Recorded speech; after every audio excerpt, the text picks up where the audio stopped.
तो बच्चों हम लोग यहाँ पर जनरलाइज फॉर्म में रेट कांस्टेंट का फाइंड कर लेते हैं यूनिट, ठीक है। उसके बाद हम अपनी first order, zero order, second order, सारे ऑर्डर्स ऑफ रिएक्शन के लिए पुट करते चलेंगे ऑर्डर ऑफ रिएक्शन की वैल्यू, और हमें बाकी यूनिट्स हर एक type of order of reaction के लिए मिलती रहेगी, ठीक है। तो एक जनरलाइज फॉर्म हम यहाँ पर पहले फाइंड कर लेते हैं। तो यहाँ पर बेटा एक्स और वाई हमारा क्या है, एक्स और वाई हमारा ऑर्डर ऑफ रिएक्शन है, क्या है, ऑर्डर ऑफ रिएक्शन है, ठीक है।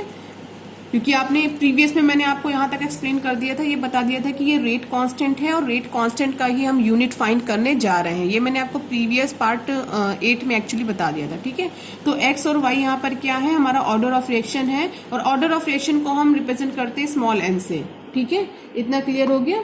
तो चलिए हम आगे एक स्टेप और लेते हैं। तो यहाँ पर हम अगर के की यूनिट निकालें इस वाली रिएक्शन से, देखिए अगर हम के साइड करें तो हमें क्या मिलेगा, rate divided by concentration of A raise to the power x, concentration of B raise to the power y, कुछ ऐसा हमें मिलने वाला है। तो रेट के लिए जो यूनिट हमारी बनती है वो क्या है हमारी, K is equal to concentration of divided by time. क्यों, देखिए रेट को मैंने आपको फर्स्ट लेक्चर में कितनी बार बोला होगा, रेट इज इक्वल टू क्या है, चेंज इन कॉन्सेंट्रेशन, और किसके रिस्पेक्ट में, टाइम के रिस्पेक्ट में। यही उठाकर मैंने यहाँ पे पुट कर दिया है, ठीक है। और x to A to the power x, B to the power y, अगर हम इन दोनों को इक्वल मान लें, A to the power x और B to the power y है, ऐसा हमने सपोज कर लिया है कि हमारी जो कैलकुलेशन है वो आसान हो जाए, इसलिए तो ये दोनों हमारे क्या हो गए हैं, इक्वल हो गए हैं। तो हमें क्या मिल रहा है भाई, ये जो लिखा है ये कॉन्सेंट्रेशन ही तो लिखा है, कॉन्सेंट्रेशन ए का लिखा है, कॉन्सेंट्रेशन बी का लिखा है, तो क्या हो जाएगा 1 डिवाइडेड बाय कॉन्सेंट्रेशन, ठीक है। तो ये एक हमें जनरल सा फॉर्म मिल गया है जिसकी हेल्प से हम फाइंड करेंगे अपना यूनिट, और यूनिट किसका, के का। तो चलिए एक स्टेप और लेते हैं, इन सब की जगह पे हम पुट कर देते हैं अपनी एसआई यूनिट, ठीक है। तो के हमारा क्या होगा, मोल पर लीटर, ठीक है, मोल पर लीटर। कॉन्सेंट्रेशन क्या है हमारी, मोल पर लीटर। कॉन्सेंट्रेशन आप जानते हो ना, मोल पर लीटर हम किसके रिस्पेक्ट में इसको लेते हैं, मोलैरिटी के रिस्पेक्ट में। तो क्या आएगा, मोल पर लीटर, और डिवाइडेड बाय नीचे क्या है हमारा, टाइम, 1 अपॉन टाइम। तो टाइम ही हमारा किस में चला जाएगा, इनवर्स में। तो यहाँ पर जो हमारा आने वाला है इसकी पावर 1 आने वाली है। दूसरा हमारे पास क्या बचा हुआ है, ये देखिए 1 अपॉन, और कॉन्सेंट्रेशन का वापस सेम टर्म लेंगे, मोल पर लीटर। और यहाँ पे देखिए एक्स और वाई है, एक्स और वाई हमारा क्या है, ऑर्डर ऑफ रिएक्शन है। एक्स और वाई हमारा क्या, ऑर्डर ऑफ रिएक्शन है, और ऑर्डर ऑफ रिएक्शन को किससे रिप्रेजेंट करते हैं, एन से। तो यहाँ पे क्या हो जाएगा हमारा एन। लेकिन अभी एक टर्म हमारा ये बन गया है। तो अगर हम देखिए ओवरऑल जनरलाइज फॉर्म लिखें के की यूनिट का, तो हमें क्या मिलता है, देखिए मोल पर लीटर, ये कितना है 1, और यहाँ पे कितना है 2। तो 1 से लेके n तक, सॉरी ये कितना है n, तो 1 to n, और क्या है टाइम इनवर्स। ये याद रखिएगा, इसी पे हम वैल्यू पुट करेंगे और इसी की हेल्प से हम फाइंड करते चले जाएंगे अपने यूनिट, और ऑर्डर चेंज होता रहेगा, हम यूनिट इसकी हेल्प से फाइंड करते रहेंगे, ओके।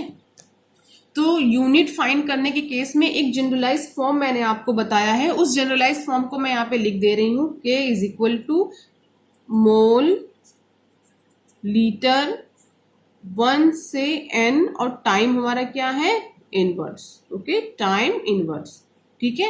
ये एक जनरलाइज फॉर्म हमने के की यूनिट का फाइंड किया है, यानी रेट की यूनिट फाइंड करने के लिए एक जनरलाइज फॉर्म हमने ले लिया है। अब हम इसको सब सारे zero order reaction, first order, second order पे फॉलो कराते चले जाएंगे, और हम जो है अपनी यूनिट फाइंड करते चले जाएंगे। तो पहली हमारी रिएक्शन क्या है, जीरो ऑर्डर रिएक्शन है, ठीक है बच्चों। जीरो ऑर्डर रिएक्शन के लिए हम लोग देखते हैं कि जीरो ऑर्डर रिएक्शन एक्चुअली क्या होती है। तो ये वो रिएक्शन है, लिख दे रही हूं रेट। इस रिएक्शन में रेट डिपेंड नहीं करती, rate does not depend upon the concentration of reactant, ठीक है। इस टाइप की रिएक्शन में जो हमारी रेट होती है वो डिपेंड नहीं करती है किसकी कॉन्सेंट्रेशन पर, रिएक्टेंट की कॉन्सेंट्रेशन पर। तो अगर हम इसका रेट लॉ एक्सप्रेशन लिखें तो क्या मिलेगा, रेट इज इक्वल टू के ए टू द पावर 0। भाई कॉन्सेंट्रेशन पर डिपेंड ही नहीं कर रहा है, तो ए की पावर क्या हो गया है हमारा 0 हो गया है। तो ऐसी बहुत सारी रिएक्शन है बेटा। जैसे एग्जाम्पल अगर हम ले लें यहाँ पे, तो यहाँ पे हमारी जितनी भी फोटोकेमिकल रिएक्शन है सब आती हैं, लाइक H2Cl2 फोटोकेमिकल यानी H म्यू की प्रेजेंस में होती है तो क्या बनाती है 2HCl। ठीक है, तो ये भी हमारी क्या होती है, इसका भी अगर हम रेट फाइंड करते हैं तो क्या आता है, ये 0 ऑर्डर की कैटेगरी में आती है। ठीक है, डिकम्पोजिशन ऑफ NH3, देखिए NH3 है हमारी, डिकम्पोज होती है किसमें, N2 प्लस 3H2 में, तो ये भी रिएक्शन हमारी कैसी रिएक्शन है जो 0 ऑर्डर की कैटेगरी में आती है। अब इसके बाद हम आते हैं देखते हैं first order reaction. First order reaction, तो ये कैसी रिएक्शंस हैं, ये वो रिएक्शंस हैं जो a टू दी पावर 1 पर डिपेंड करती हैं। ठीक है, जैसे क्या मिलने वाला है, rate is equal to k और concentration of A raise to the power 1, इस पर ये डिपेंड करेगी। ठीक है, तो इसकी कैटेगरी में हम एग्जांपल्स देख लेते हैं, बहुत सारे एग्जांपल्स हैं। N2O5 है, N2O5 को डिकम्पोज करो तो N2 प्लस 2H2O हमें मिलता है।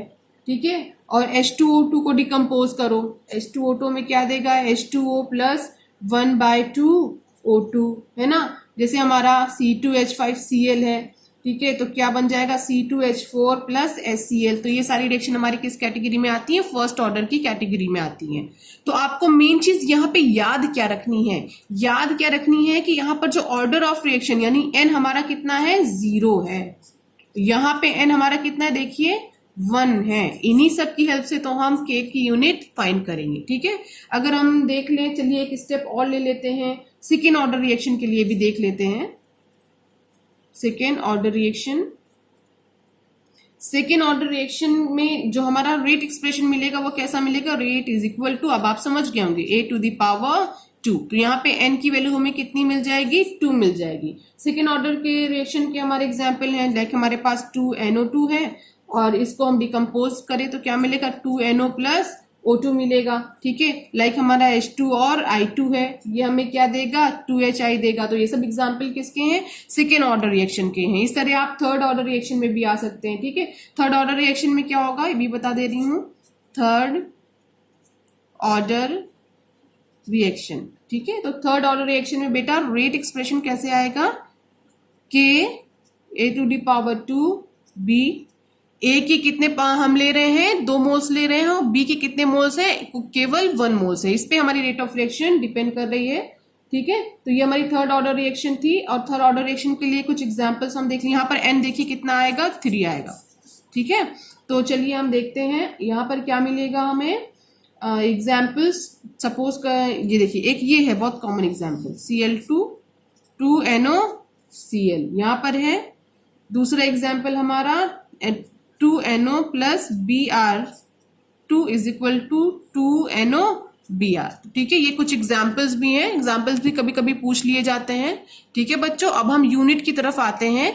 n हमारा 0 ऑर्डर के लिए n इज इक्वल टू 2 हम पुट करेंगे, फर्स्ट ऑर्डर के लिए n is equal to 1 put करेंगे, सेकेंड ऑर्डर के लिए n is equal to 2 put करेंगे, थर्ड ऑर्डर के लिए n is equal to 3 put करेंगे। और कहाँ पर पुट करेंगे, यहाँ पर पुट करेंगे। और हम इस तरह यूनिट यानी रेट की unit of rate with respect to order of reaction हम फाइंड करते चले जाएंगे। ओके, जो कि हमारे लिए बहुत ज्यादा इंपॉर्टेंट है। ठीक, तो बेटा अब हम यूनिट फाइंड करने जा रहे हैं। तो सबसे पहले हम फाइंड करेंगे 0 ऑर्डर रिएक्शन के लिए, 0 ऑर्डर रिएक्शन। और मैंने आपको बताया 0 order reaction n is equal to कितना होता है, 0 होता है, क्योंकि हमारी 0 ऑर्डर रिएक्शन डिपेंड ही नहीं करती कॉन्सेंट्रेशन पर, रिएक्टेंट के कॉन्सेंट्रेशन पर। तो हम n इज इक्वल टू यहाँ पे क्या करते हैं, 0 पुट कर दे तो हमें क्या मिलेगा, मोल डिवाइडेड बाय लीटर 1 माइनस 0, और ये क्या है हमारा टाइम इनवर्स है। तो हमें यूनिट क्या मिलेगी 0 ऑर्डर रिएक्शन के लिए, के रेट की यूनिट मोल पर लीटर,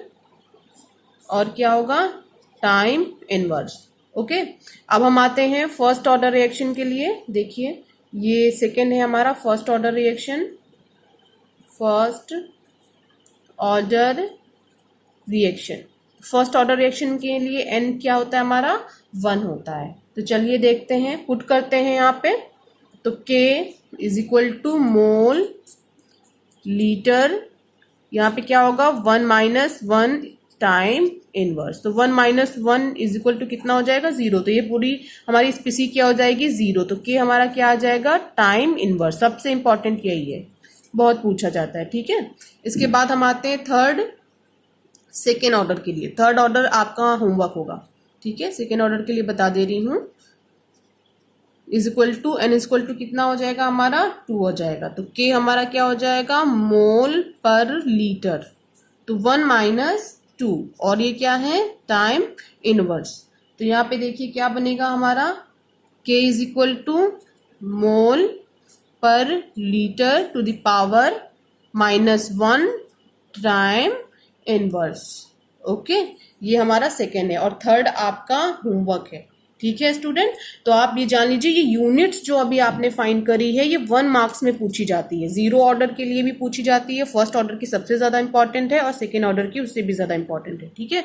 अब ये आपके लिए इंपॉर्टेंट क्यों है, एक तो आपको ये डायरेक्ट भी पूछी जाती है, दूसरी बात है इस यूनिट को देखकर जब आप देखेंगे, इस यूनिट को देखकर ही आप पता लगा लेंगे बड़ी आसानी से कि न्यूमेरिकल में जो आपका न्यूमेरिकल है वो किससे रिलेटेड है, वो फर्स्ट ऑर्डर से रिलेटेड है कि सेकेंड ऑर्डर से रिलेटेड है कि थर्ड ऑर्डर से रिलेटेड है आपका न्यूमेरिकल, ठीक है। आप यूनिट को देखोगे और पता कर लोगे कि जो हमारा न्यूमेरिकल है उसका ऑर्डर क्या है, वहां पे फॉर्मूला कौन सा पुट करना है, उसको किस तरह से सॉल्व करना है। जब न्यूमेरिकल करेंगे तब आपको ये चीज समझ में आएगी। ओके स्टूडेंट, तो थैंक यू क्लास।